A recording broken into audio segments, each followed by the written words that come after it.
Here we are after a long journey. We're doing the button up, the final step, and yeah, it's pretty straightforward. I actually had to refer to my teardown video in order to get it back together.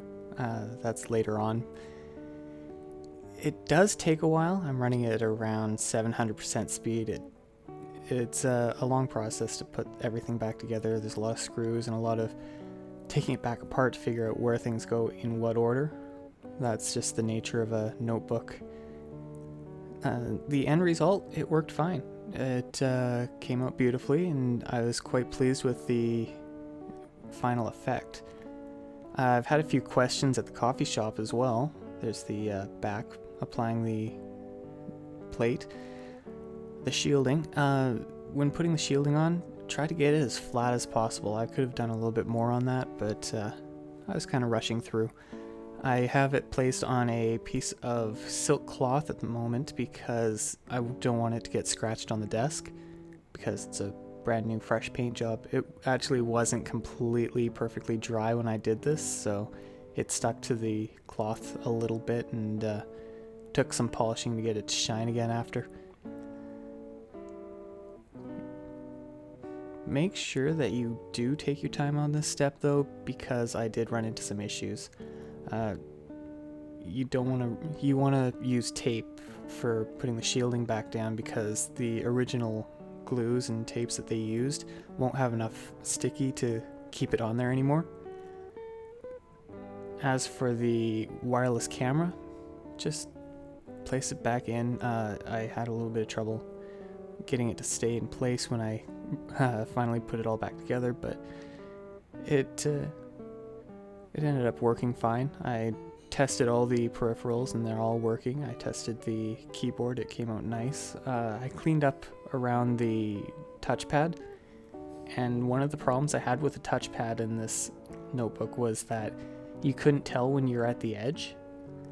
And now that I have this little lip of where the paint was, you have a very textile feel of when you're hitting the edge of the touchpad.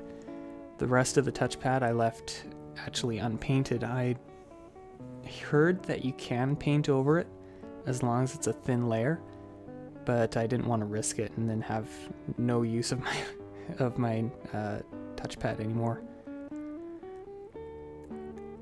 As for the hinge, that was probably the toughest part because I did it wrong 2 or 3 times.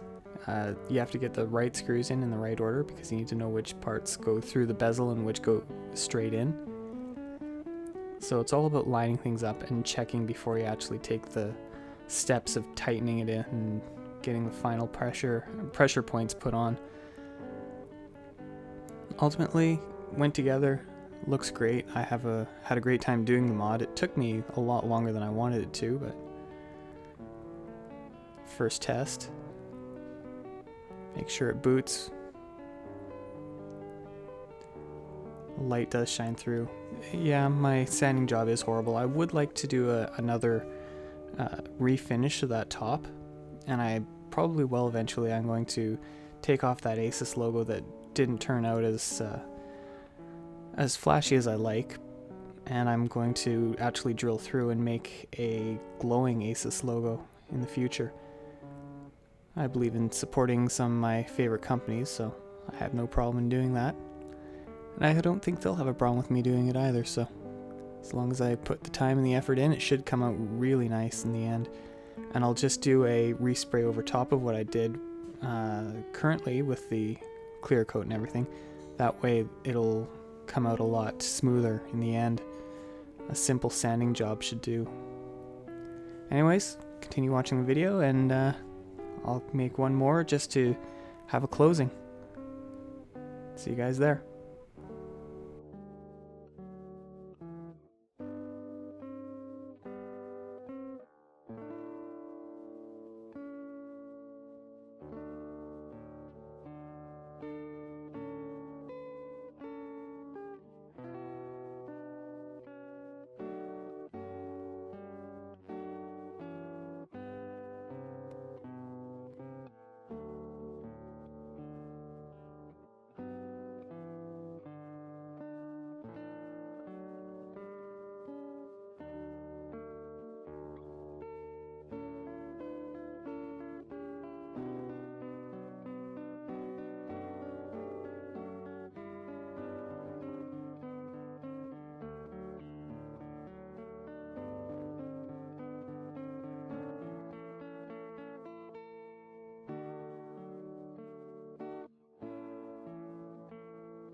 This build log features music performed by Tristan Goertzen. And remember, TechEncipher is your source for mods, knowledge, and news. So hit that follow button, and I'll see you next time. Thanks for watching.